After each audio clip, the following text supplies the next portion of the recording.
Bismillahirrahmanirrahim. Assalamualaikum warahmatullahi wabarakatuh. Untuk majelis episode pertama versi panjang dari Fadilah Sedekah dengan tema keutamaan menginfakkan harta. Hadis pertama, Rasulullah Muhammad SAW bersabda.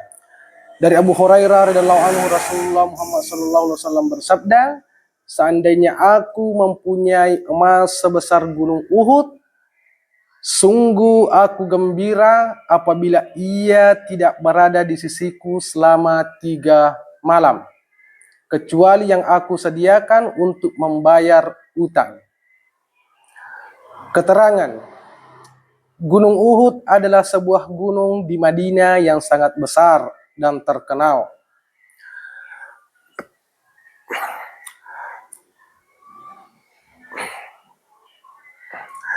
Rasulullah SAW bersabda, seandainya aku mempunyai emas sebesar gunung Uhud dalam masa 3 hari, emas tersebut akan aku bagikan semua, tidak sedikit pun aku sisihkan untuk diriku. 3 hari bukanlah batasan, akan tetapi untuk menafkahkan harta yang begitu banyak tentu saja juga memerlukan waktu. Adapun jika seseorang mempunyai tanggungan utang, lalu pada saat tersebut orang yang meminjami tidak ada, sedangkan melunasi utang lebih diutamakan daripada membayar sedekah, maka yang demikian itu merupakan masalah lain. Di dalam hadis ini terdapat anjuran agar kita menginfakkan harta sebanyak-banyaknya di jalan Allah Subhanahu wa taala. Dan disimpulkan pula bahwa membayar utang supaya didahulukan daripada bersedekah. Inilah kebiasaan Rasulullah Muhammad SAW, yaitu tidak suka menahan sesuatu untuk disimpan. Itulah keterangan untuk hadis pertama.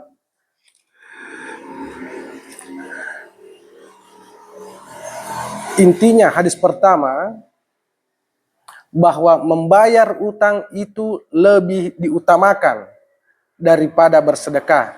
Seandainya kita mempunyai harta kekayaan ataupun Allah memberikan karunia yang begitu besar kepada kita sebesar gunung Uhud. Keterangan dari hadis ini, wallahu a'lam bishawab. Dan untuk hadis kedua, keutamaan menginfakkan harta,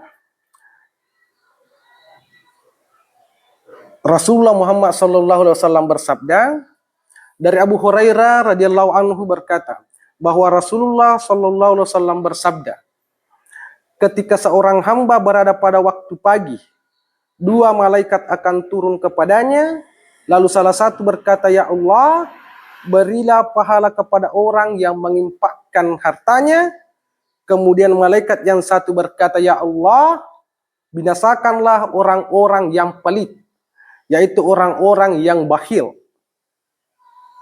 Muttafaq alaih. Keterangan hadis ini yang maksudnya adalah apa saja yang kita infakkan maka Allah Subhanahu wa taala akan menggantinya. Berkenaan dengan hal tersebut banyak dikutip riwayat-riwayat yang lain yang mendukung penegasan maksud tersebut. Abu Darda radhiyallahu anhu meriwayatkan sabda Rasulullah Muhammad sallallahu alaihi wasallam bahwa ketika matahari terbit, muncullah malaikat yang menyeru dari 2 arah. Semua makhluk mendengar seruannya kecuali jin dan manusia. Diserukan, wahai manusia, berjalanlah ke arah Tuhan. Sesuatu yang sedikit tetapi mencukupi keperluan, itu lebih baik daripada sesuatu yang banyak tetapi menyebabkan lalai kepada Allah Subhanahu wa taala.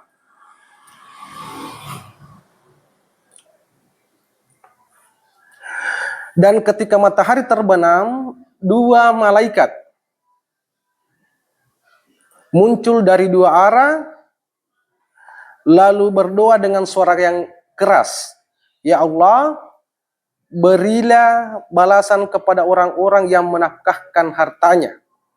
dan binasakanlah orang-orang yang bakhil dalam menginfakkan hartanya.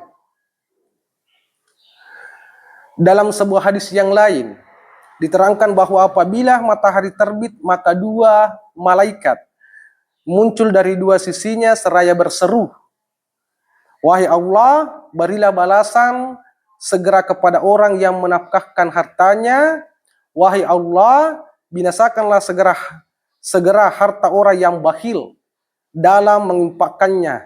Dalam hadis yang lain disebutkan bahwa di atas langit ada dua malaikat yang ditugaskan untuk mengurusi hal ini tanpa diserai tugas yang lain.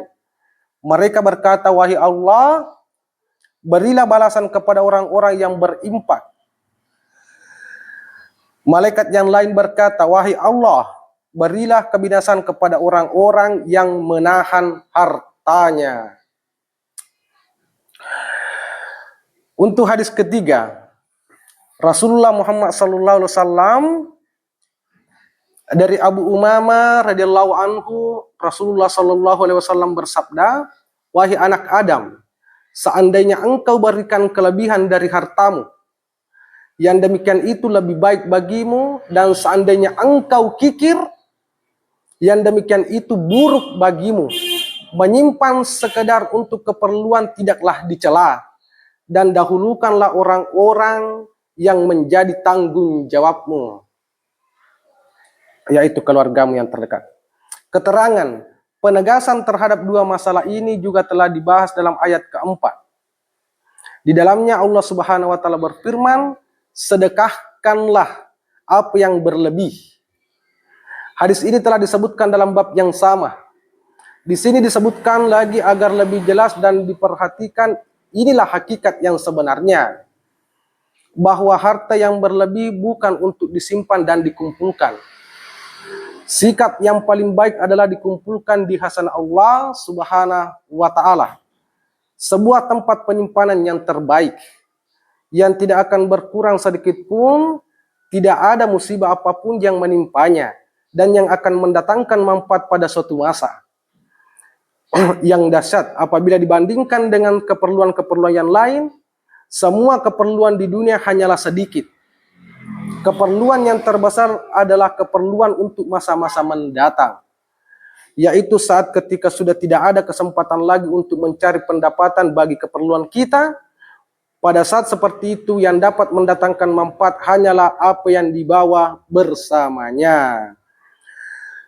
Dalam hadis ini juga dibahas mengenai masalah yang lain, yakni menahan harta yang hanya cukup untuk keperluan tidaklah dicela, yakni jumlah harta yang benar-benar diperlukan, yang tanpa keberaniannya hidupnya akan susah sehingga harus meminta kepada orang lain, dan tanggung jawab dalam menafkahi anak, istri, orang lain atau binatang-binatang peliharaannya harus ditunaikan.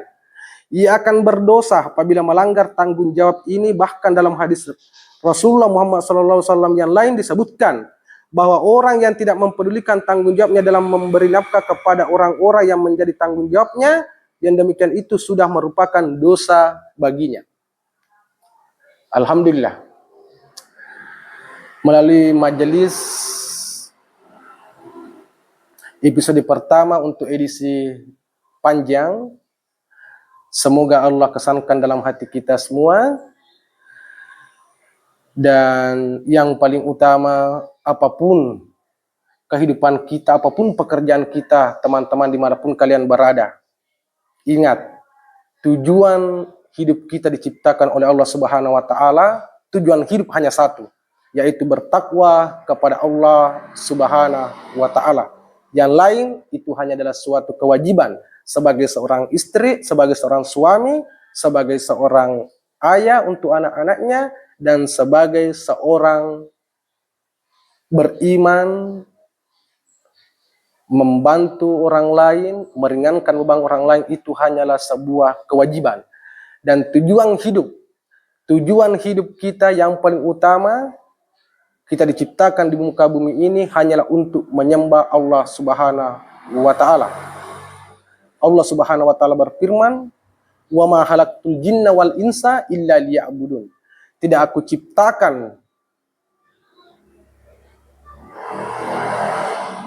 jin dan manusia kecuali hanya untuk menyembahku, kata Allah Subhanahu wa taala dalam Al-Qur'an. Alhamdulillah, apa yang dipelajari semoga kita bisa memahami dan diamalkan. Semoga Allah Subhanahu wa taala kesankan dalam hati kita semua. Kita tutup majelis ini dengan doa. Subhanallah wa bihamdihi, subhanallah wa bihamdika, asyhadu an la ilaha illa anta astaghfiruka wa atubu ilaik. Subhana rabbika rabbil izzati amma yasifun wa salamun alal mursalin walhamdulillahi rabbil alamin. Assalamualaikum warahmatullahi wabarakatuh.